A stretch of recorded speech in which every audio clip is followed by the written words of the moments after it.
Good morning, everyone. We're getting ready to get started in just about 4 minutes. So we're looking forward to having you guys with us today. We're going to be talking about how on earth did World War II even happen just 20 years after World War I. We're excited to have our Director of Education, John Long, bringing us this lecture today. So in the meantime, feel free to let us know where you're watching from, who else is watching with you inside of the chat feature, and we'll get started very soon.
So hold tight for us for just a little bit. We'll get started in 2 minutes.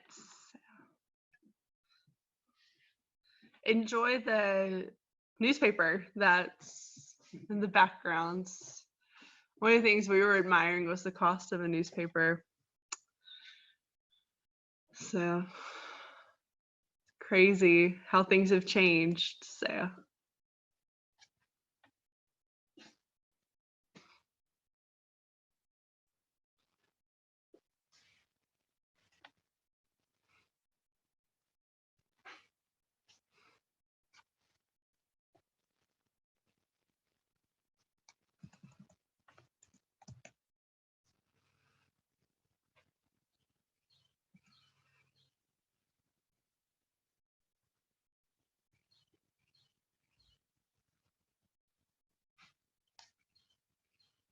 Okay, guys, we have 1 minute, so we'll be getting started just a second.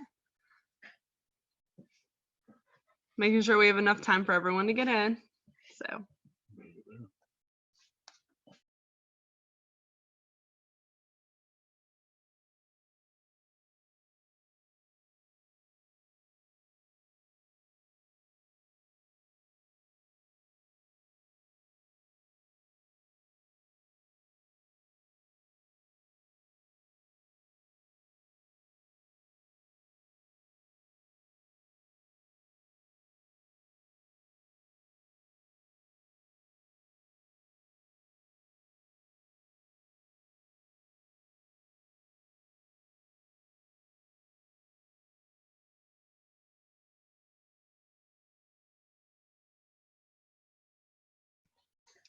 Without further ado, I'm going to turn it over to our Director of Education, John Long, for his lecture, The Outbreak of World War II. Thank you, Maggie. Good to see everyone out today or in today. And this is first of a series of live stream programs the National D-Day Memorial will be offering as part of the reaction to the Corona crisis and the fact that you really can't get out and do things. So we're trying to offer some little extra incentive to learn while you're quarantined back at home. But we'll point out that the National D-Day Memorial is open. We're welcoming small groups. Of course, it has to be social distancing, so we're not offering guided tours for 30 or 40 people, but individual families that want to come up, get a little fresh air, see the beautiful cherry blossoms right now, certainly are welcome to do that. And in response to the crisis, we've also opened our gates for free or for a donation basis and waived our usual admission charges. So it's a great time, especially with the beautiful weather coming up, to come on out, see the National D-Day Memorial, learn a little bit about D-Day and about the generation that fought the war, and say be able, on an open air site like ours, be able to still do some social distancing and you know, maintain the expectation of quarantines. So absolutely, come on up. But in the meantime, while you're with us, we're going to talk about the outbreak of war in 1939. Here at the National D-Day Memorial, obviously we deal primarily with the invasion of Normandy in 1944. But there was a lot of war that went before that. And if you know a lot about D-Day, but you don't know where this war came from in the first place, you're missing part of the story. And that's what we're going to talk about today. Not just what led to the outbreak, and I think most of us could say a little bit about that, but how did it happen? Why did it happen in 1939? And what steps led to it? And I'm going to go back a good way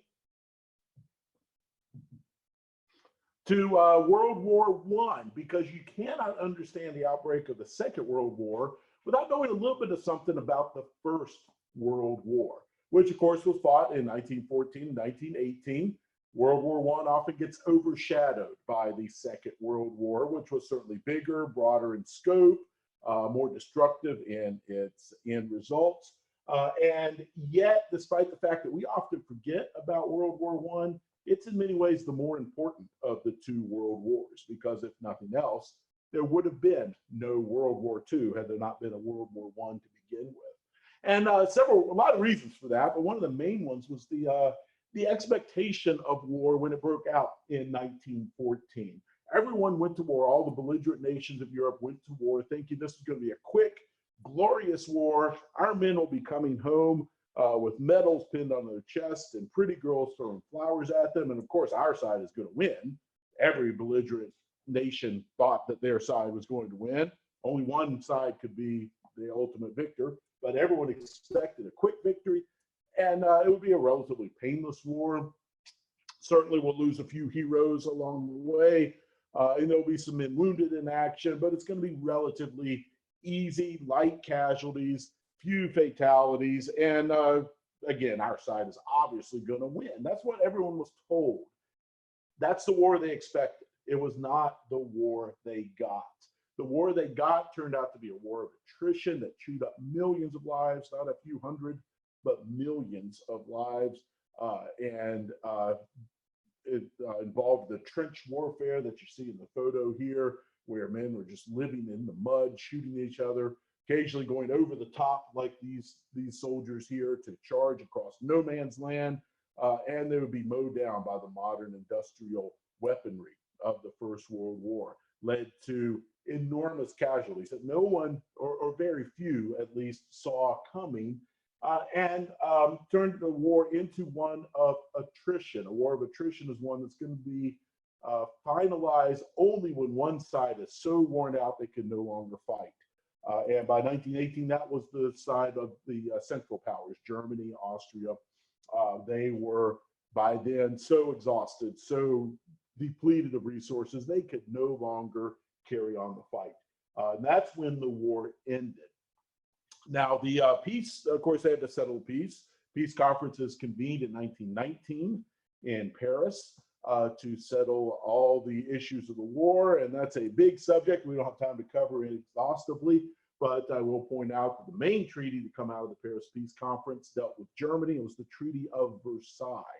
The Treaty of Versailles severely punished Germany for its role in the First World War, took away a lot of territory, limited their army to only 100,000 men. They could have no air force, no very small navy. In other words, it was trying to demilitarize Germany for all practical purposes. Furthermore, Germany had to pay reparations to the victorious powers. In other words, pay the bill for the war, in essence. And Germany was forced to accept what was called the War Guilt Clause, taking full blame for the war. Needless to say, the Germans greatly resented this. Led to a lot of disillusionment. We finally have peace after this disastrous war that was so more destructive than anyone ever saw coming. And yet the peace led to a lot of disillusionment. How did that happen? We were the height of civilization, the Europeans thought, and yet there we were killing each other in the mud. What is wrong with our civilization? Led to a lot of disillusionment. That resentment of the Treaty of Versailles and that disillusionment with the peace helped to lead to the rise of the Nazi Party in Germany in about 1933, Adolf Hitler taking over as the leader of Germany. Again, that's a big subject. We don't have time to go into all the details, but suffice it to say, Nazi Germany was a system built on, first of all, a very virulently racist and anti-Semitic ideology, but also a system that believed that there were no real individual rights. Your right was to serve the state. It was a system that believed Germany had been treated very poorly by the Treaty of Versailles, and not only had to break out of the Versailles system, but had to capture a lot of territory in order to become the great nation Germany was destined to be. This was Nazi ideology in a very quick nutshell. And it led to a great deal of consternation over the rise of Nazi Germany and Hitler. What is Hitler going to do? Look at the map here. Here's Germany that existed in 1930s. They had lost territory, as I said. Austria has become a small Alpine nation, lost most of its empire. Germany had territory up here in Poland, or given to Poland. So that's called the Polish Corridor. And it was a situation that, again, the Nazi Party was not happy with. We'll be returning to this map quite a few times as we go along. Germany's push for war, first of all, began with the idea that Hitler was not afraid of war.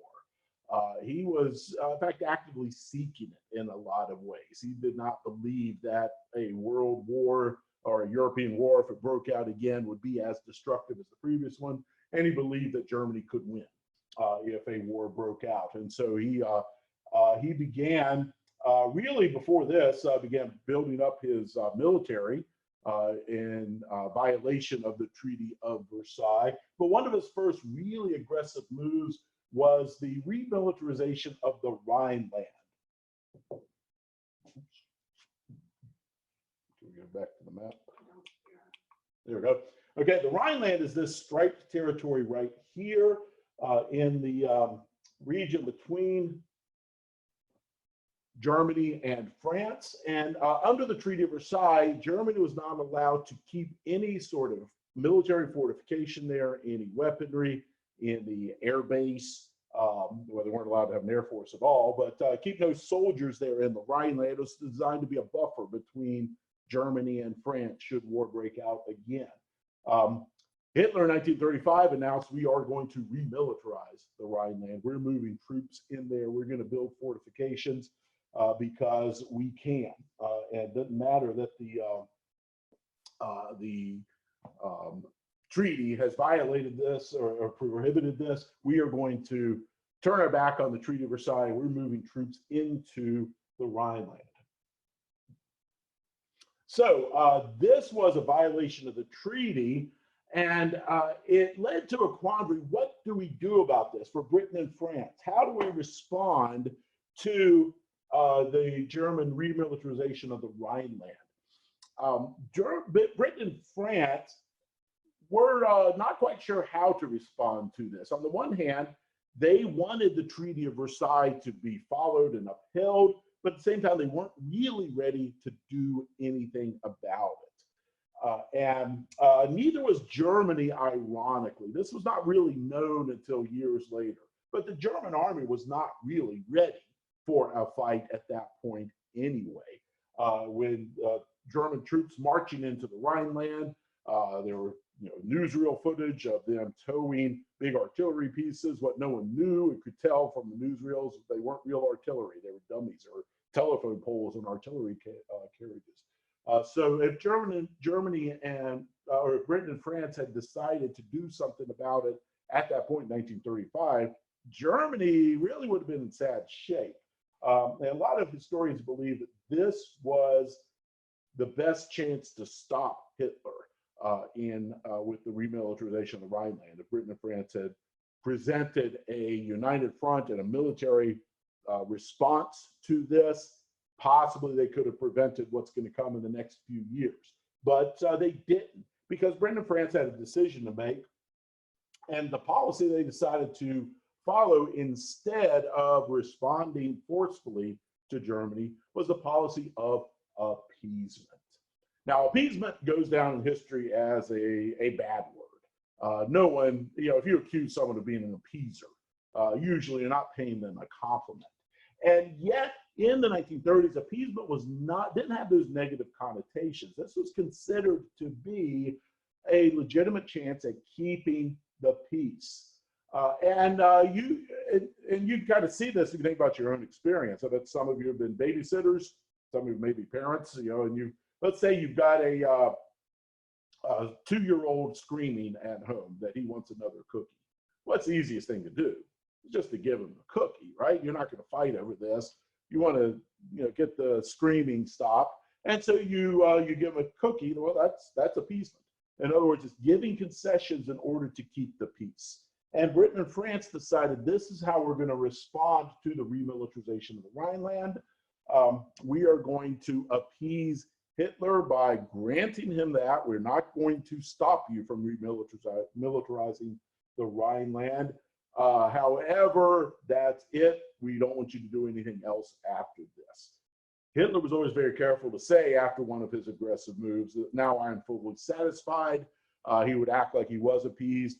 Really, Hitler could not be appeased. He did not have any great desire for peace at all. And so every time he was appeased, it's just another step.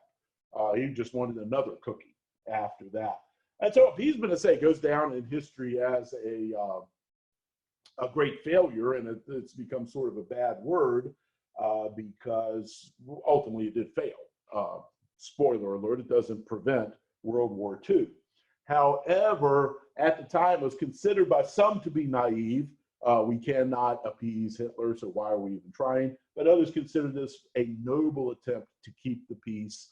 And then there's kind of a third option, some historians will say, which was that appeasement, if nothing else, bought some time. Britain and France were not ready for the next World War either, but this helped to give them time to build up their forces so that they would be within a few years. How you look at it, again, depends on how you want to look at all the evidence and draw your conclusions. But as I say, at the time, it was not considered to be such a naive thing. It was considered by many people to be the proper course. But as you already know, it did not stop Hitler. So what goes on over the next couple of years is the world seems to be taking sides, begins falling into place. 1935, also same year as the remilitarization of the Rhineland, Italy invaded the African nation of Ethiopia in a bid to expand their empire. And this is not widely remembered in the United States, but it was one of the steps to the war. Prior to this, Italian invasion, Italy and Germany have been somewhat at odds. They were a little antagonistic toward each other. But this and the international response to the Ethiopian crisis led the Italian leader Mussolini, who's pictured right there next to Hitler, led him to begin moving closer to Hitler's orbit. And Hitler was only too glad to welcome another ally. 1936, a civil war broke out in Spain. And once again, not enough time to go into all the details of why this happened and how it happened, but let's just say this was in many ways World War I. The Spanish Civil War was a conflict that drew in, on one side, supporters of the Soviet Union, on the other side, the Spanish forces that were backed by Hitler and Mussolini, Nazi Germany and fascist Italy. The Western democracies, they stayed out of it. They said we will be neutral in the Spanish Civil War, except for a few volunteers who went to fight, such as Ernest Hemingway. However, this did not lead to the Second World War directly, but it did foreshadow a lot of the ideological patterns of the war. It did foreshadow some of the military tactics and weaponry that's going to be used in the Second World War. And that's why I call it World War I.5. It's certainly a step closer to war, even if it was not the war itself. It also helped to bring Italy and Germany closer together. There was one other aggressive power in the world, and that was Japan. And again, we're talking about the start of the war in Europe, really, so we don't say a whole lot about Japan. But they also wanted to expand their territory, upset the international status quo. And this was enough to bring into an alliance called the Rome-Berlin-Tokyo Axis, or just the Axis, those three nations, Nazi Germany, Fascist Italy, Imperial Japan, signed this, for all intents and purposes, a military alliance in 1937 known as the Axis. President Franklin Roosevelt in the United States called them the three bandit nations, and that they were now aligned to keep fighting against the status quo and bringing us closer to the war. Next big step, and I will say, if you read a more in-depth book, you'll see there are more steps than we're covering today. This is sort of a selective list, but the next big one came in 1938, with what was called the Anschluss. That is just a German word for annexation, and refers in 1938 to the German annexation of Austria. Austria had been the Austro-Hungarian Empire prior to World War I, had been a big force in Eastern Europe, but it collapsed at the end of World War I, so that all that was left was Austria. It was not a big empire, but the small nation populated mainly by German-speaking peoples. And one of the Nazi ideas was that all of the German-speaking people should be in one nation. And therefore, he pushed for the annexation of Austria. Hitler actually was born in Austria, not in Germany. And so he began pushing for this and pressuring the Austrians. And in 1938, moved his troops in to annex Austria, forcing once again a violation of the Treaty of Versailles. This was not what the Paris Peace Conference had designed for the map. Also was considered to be very threatening because that took all the population of Austria and added them to the population of Germany, which means they would be able to field a bigger army if war did break out. Britain and France now had another decision to make. What do we do? How do we respond to this? And the answer was, once again, appeasement. We're going to appease Hitler and let him have that cookie to keep the peace and keep from going to war. So appeasement continues on with the Anschluss. And one reason for this was that soon after the annexation, the Austrians got together and voted in a big plebiscite, a big election basically, to say yes or no, we want to be part of Nazi Germany. And the Anschluss was endorsed overwhelmingly by the Austrian people. Now, was it a fair election? No. Nazi Germany was a totalitarian state. Fair elections were not exactly part of their equation. However, it did give a little cover to appeasement, because the British and the French could say, what are we supposed to do? We can't oppose the will of the Austrian people. They want to be annexed to Germany. And so they appease this move as well. In retrospect, of course, there wasn't a whole lot Britain and France could do about this. While they had respectable militaries, it was nowhere near Austria. And today, of course, if we want military force, somewhere in the world, we can get it there in 24 hours. That wasn't the case in 1938. The British and the French armies, certainly the British Navy, which is not going to do much good in Austria, but these things, they could not be moved so rapidly. And so what are they going to do to protect Austria? Nothing. Appeasement really becomes the order of the day once again. So let's look at the map now and notice what has just happened, right? So here's Germany. There's their border. And now they've added to their border Austria, right? And so you look at where the border of Germany now lies with Austria annexed, and you see that suddenly the nation of Czechoslovakia is right there in the grasp of Nazi Germany.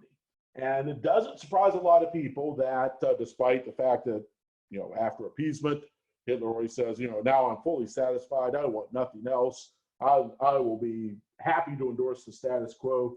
Doesn't take very long until Hitler begins to pressure the Czechoslovakians for some concessions, and especially in this region right here on the border known as the Sudetenland. And so this leads in 1938 to the Sudetenland crisis. Now, the Sudetenland was this border region between Czechoslovakia, fairly new nation, and Nazi Germany. It was primarily a German-speaking region. It's part of the Czech nation, but it was a lot of German-speaking people there who associated themselves with Germany culturally. Hitler began to pressure Czechoslovakia to cede the Sudetenland to Germany because, remember, all the German people should be in one state, Hitler said. Czechoslovakia was a small nation, didn't have a great deal of power. The fortifications it had were really in the Sudetenland, so by giving away that territory, they'd be giving away their defenses and for all practical purposes. As Hitler pressured Czechoslovakia to cede him the Sudetenland, the response was another international crisis. And how do Britain and France respond to this? What do they do?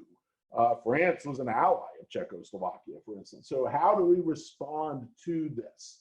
The answer was to call an international conference in Munich to settle this idea around the bargaining table rather than on the battlefield.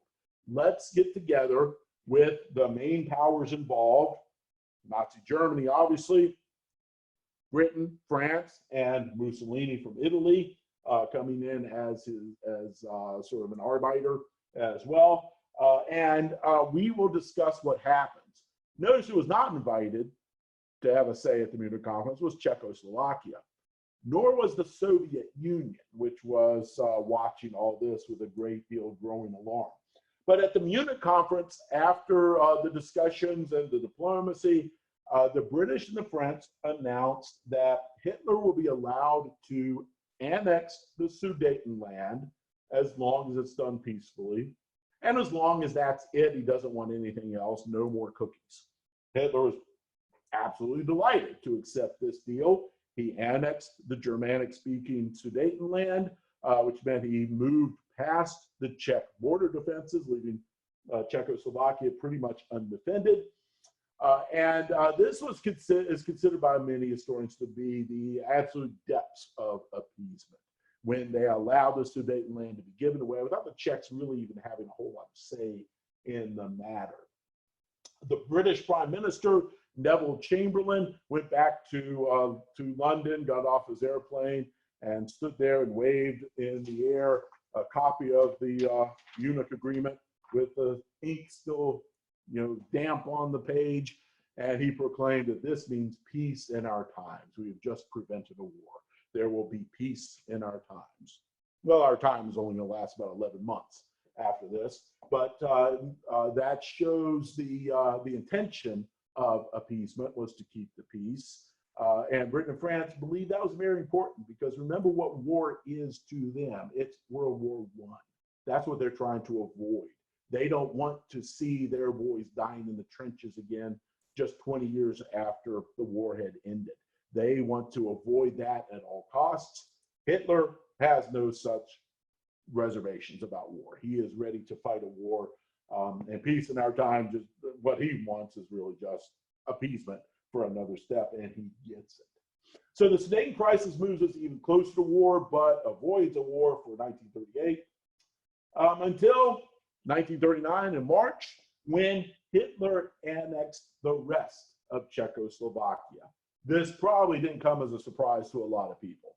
Remember that the Czech border defenses had been pretty much wiped out by the Sudetenland annexation.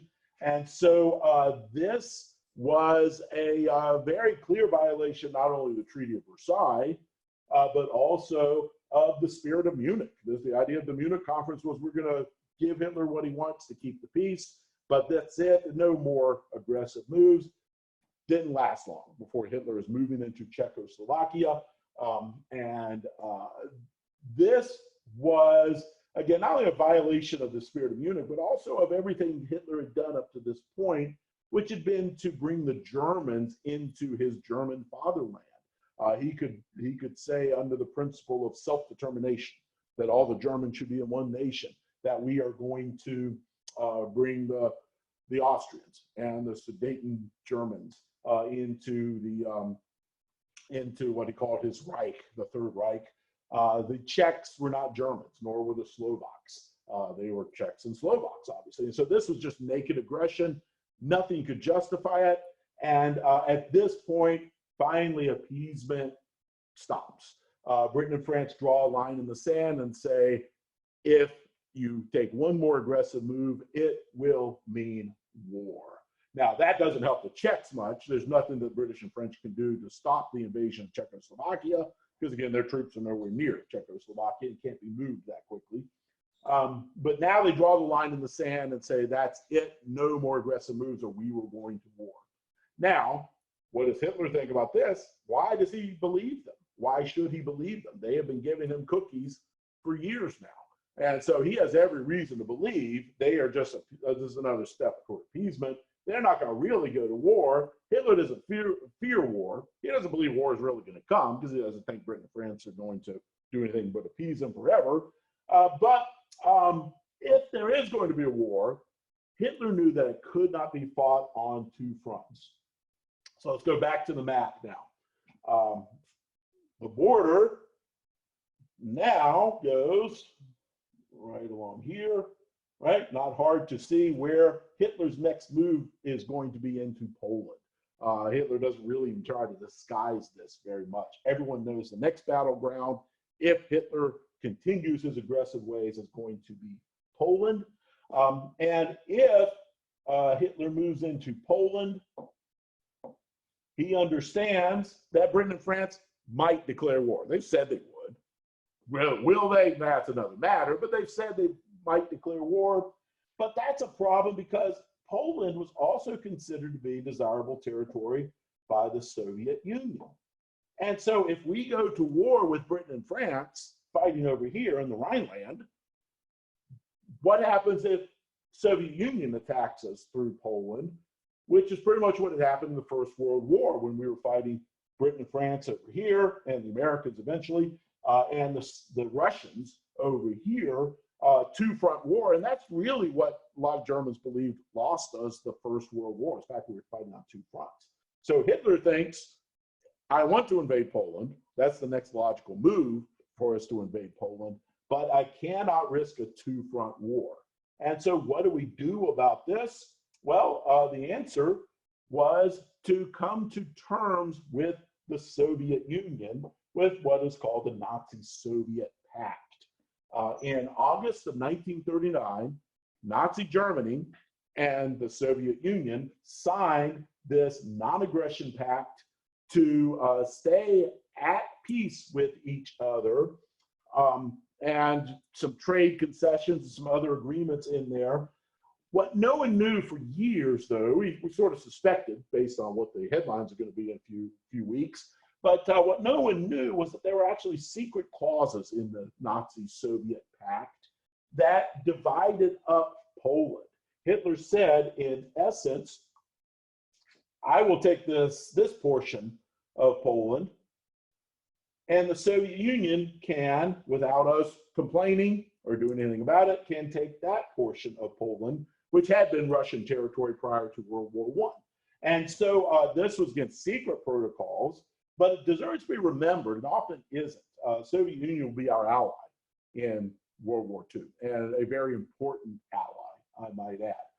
But they were also one of the aggressors leading to the outbreak of the war in 1939. And with the Nazi-Soviet Pact, This paved the way for the war. Hitler can now invade Poland. Again, not entirely convinced that Britain and France actually will declare war, but if they do, it won't be a two-front war. And that was a security for Hitler that he greatly prized, the fact that he can now move into Poland without worrying about fighting a two-front war, even if it meant giving away part of the Polish territory to the Soviet Union. Well, that's fine. We will not have a two-front war, and we will have expanded our borders. This is what paved the way to war, and the ink on the Nazi-Soviet Pact is barely dry when on September 1st, 1939, Germany invaded Poland. And this is considered to be the start of World War I, in Europe at least. To be fair, I should point out that over in the Pacific, in Asia, Japan had invaded China and been fighting the Chinese since 1937. And so if you ask the Chinese people when did World War I begin, they don't say September 1st, 1939. But for Europe, at least, this was the beginning of the war. Technically, it took a couple of days. Britain and France declared war, as they had said, after the invasion of Czechoslovakia. They did follow through, no appeasement of this one. They declare war on Germany on September 3rd. That does pretty much no good whatsoever for the Poles. There's nothing that the British and the French military can do to help the Poles. And Poland is indeed overrun within a matter of a few weeks. At the same time, the Soviets move into their territory that they claimed under the secret protocols of the Nazi-Soviet Pact. Soon after this, Poland disappears from the map until 1945. And the Polish people are going to suffer greatly, both at the hands of the Nazi Germany and the Soviet Union. But this gets World War I underway in Europe. That's where we're holding it right now. But just to sum up what's going to come in the next few years, the most destructive war anyone had ever imagined. A war that's going to begin with horsed cavalry charges on the plains of Poland, much like Napoleon had experienced. That's where the war starts. It ends with atomic bombs. It's going to see not just some battlefields in Europe, but the entire world engulfed in combat. It's going to take 6 years and a day from September 1st, 1939 to sort it all out. And it's going to cost 40 to 50 million dead, an enormous toll that no one could have imagined. And this is how it happened, at least in the European theater. So what went wrong? Why did this war break out? Well, again, you can read 100 history books and get 100 different opinions from historians. But some of the factors I think most of us would agree on what led to this. First of all, some of the factors leading to the outbreak of war in 1939, a failure to build a lasting peace in 1918. When the First World War ended and Germany was forced to accept this Treaty of Versailles that punished them so heavily, this almost certainly led to, it was inevitable, it's going to lead to resentment on the part of the Germans and try to get out of this treaty as soon as they can. And that's the only way they were going to be able to do that was through warfare, unfortunately. In retrospect, at least that seemed to be true. So had they done a little better job of building a peace in 1918, yeah, maybe they could have avoided the war in 1939. But also, many historians would credit the failure of the British and the French to discourage Nazi aggression in the 1930s, the appeasement process. This was considered to be a mistake by many people. Again, that's why today, if you say appeasement, you're usually not paying someone a compliment. Had Britain and France stood up to aggression in the 1930s at, for instance, the remilitarization of the Rhineland, had they told Hitler, we will not tolerate all of these aggressive moves, maybe things would have been different. But again, we don't know because it didn't happen that way. But another important point to remember is that the Nazi ideology of Adolf Hitler did not embrace peace anyway. He did not fear war, he was pursuing it. He believed that war was a way to bring back the greatness of the German nation. And given that ideology, which was beyond just wanting more territory, it was also, remember, so virulently totalitarian and anti-Semitic and racist in many other ways. It was an ideology that really had to be stopped. Many decisions could have been made differently in the 1930s, in 1918 or the 1930s, to stop the rise of Nazi Germany or to stop their expansion. But realistically, ultimately, this was a nation that really had to be stopped one way or the other. And so the war, it's hard to say historically anything is inevitable because, we don't know what might have happened if things had happened differently because they only happened one way. But it was certainly, looking back, it's hard to escape the thought that this was a war that eventually was going to be fought one way or the other because Nazi Germany simply had to be stopped. There were two visions of the world at play here, one in which Nazi Germany took over Europe and one in which they did not. And which of those two was preferable, not hard to figure that out, given what we know about the coming years. And so World War II breaks out. It's going to be devastating, but it's ultimately going to lead at least to the positive outcome of the destruction of Nazi Germany, the elimination of fascist Italy, the stop aggressive moves of Imperial Japan, and if nothing else, World War II will create a better world in that regard. Okay, I will hold it there. And I don't know, Maggie, if you have any questions that have come up, or if anyone has any questions, you're welcome to. Well, I'm going to switch real quick here. If you have any questions, go to the bottom of your screen. You'll see a button that says Q&A. Click on that. You can type your question in there, and I'll read them to John, and John will respond. So feel free to do it there. Also, feel free to do it within the chat feature. It looks like a little text button with 3 dots too. So we have about 10 more minutes left for questions. It can be on anything about the lecture, anything you may be curious about with World War II, and we'll wrap up at about 10:45. While we're waiting for some questions, let me point out another factor that was at play here. And the fact that Britain and France, they were expecting the war to be what World War I had been. They did not foresee the type of mobile war that Hitler would begin to fight with armor, with airplanes, covering vast amounts of territory. This was something that Hitler had been working on, the Nazi Germany had been working on for some time. But Britain and France, they were expecting the war to be the trench warfare of World War I. And the fact that that shaped their military plans. One reason they didn't try to stop Germans in Czechoslovakia or Poland, again, not like they could move there so rapidly with the technology of 1938 and 39. But another thing was that their entire war plan was based on the idea that the Germans will come to us, and then we will tie them up in trench warfare and stop them there.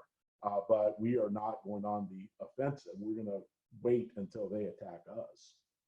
So the first question we had was the U.S. considered an isolationist country during this time? Was the U.S. considered an isolationist country? And the answer is absolutely. The United States is watching all of this happen in Europe with a great deal of alarm, certainly. Roosevelt was even trying to, put out some peace feelers and offering to negotiate. President Franklin Roosevelt in the United States, of course. But the United States was not about to get involved in the affairs of Europe again. After World War I, the United States simply went back to being the United States over in its corner of the Western Hemisphere and was not interested. Well, they were interested certainly, but they were not going to get involved in the affairs of Europe. And so while the American public, the Roosevelt administration, certainly looked on Nazi Germany as the bad guys in all this, for the most part, they were not going to commit forces. It's, of course, not going to be until 1941, 2 years into the war in Europe, that the United States will get involved with the Japanese attack on Pearl Harbor, because Nazi Germany and Fascist Italy were allies of Japan. We end up declaring war on Japan, certainly because they attacked us at Pearl Harbor, but also Germany and Italy are going to declare war on the United States. And then we will set, incidentally, our priority as Europe first. Our strategy will be to defeat Nazi Germany first, put most of our resources there before we go to fight in the Pacific. So United States is definitely an isolationist state through the 1930s, but they were not neutral in the expansion of Nazi Germany. Good question. The United States also began to get involved, of course, while it's a neutral, from 1939 to 1941, with supplying the British and the French, and then France is going to be knocked out of the war in 1940, so then just the British. But they're going to begin the process of helping to supply them with policies like destroyers for bases, lend-lease that gives military goods and non-military goods to the British, and helps to supply them for the fight. And can we go back to the map?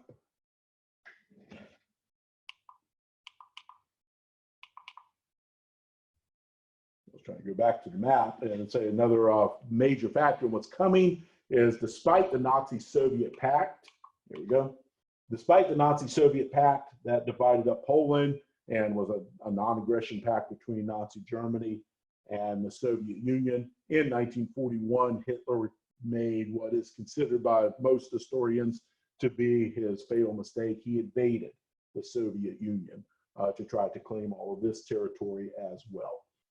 That will not end well for Nazi Germany, to say the least. We think in the United States, of course, of our part in in the war. We think of D-Day. We think of the Americans fighting in the Pacific. We don't often think about what the Soviet Union is doing here. They are our ally, and they will not only kill many Nazi German soldiers, but they will lose millions of people themselves in order to secure the victory. Another question? We do have another question. So what do you think the motivations were for Japan to attack Pearl Harbor? And I think also a secondary question to that would be, what was the motivation of the Axis powers to get the United States involved?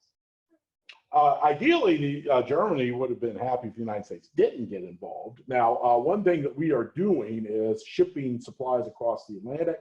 So Nazi Germany is very concerned with that. They would like to sink those shipments with their submarines, but they don't want to do that and bring the United States into the war. That's one reason Nazi Germany does declare war on the United States after Pearl Harbor, was to be able to target our shipping. Why did Japan attack at Pearl Harbor in the first place? I don't have a Pacific map to show you here, but if you look it up, you will see that Japan is a small island nation that did not have a lot of resources. They considered that they needed to expand their territory to become a great state. Well, who's standing in the way of that expansion?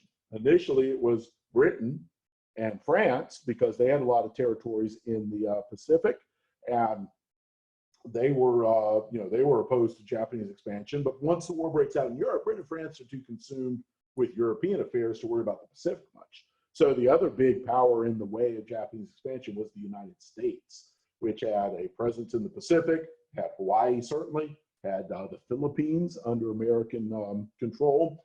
And this was a threat to the Japanese plans for expansion. And so one way for them that they deemed to be able to do this was to attack the American fleet at Pearl Harbor and make it impossible for us to fight a war in the Pacific. And so that's what happens, of course, December 7th, 1941. Japan was an ally of Italy and Germany, but the alliance really didn't mean Germany had to go to war, since Japan was the aggressor. They're the ones who attacked. Germany and Italy just kind of followed along with Germany. They declared war on the United States in order to target the shipping for was one of the major reasons. It's another thing that many people consider to be a mistake, the fact that Hitler declared war on the United States when he really didn't have to. Another good question.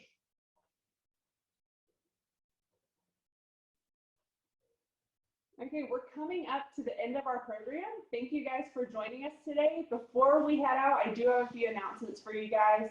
Our next program will be on Tuesday, March 24th at 10 o'clock. We're going to be talking about specifically D-Day and looking at the equipment that men would have carried with them on the beaches. It's very similar to what we do for our field trip programs, but it's going to be absolutely fascinating, using lots of artifacts that were involved in World War II and some that were involved during the invasion itself.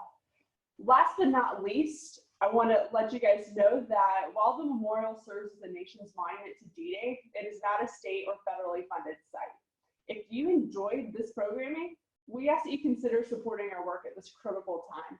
And we greatly appreciate you guys tuning in and any type of contributions you're able to give. I've included a link to our website if you guys are interested in making a donation online. Again, thank you guys for joining today.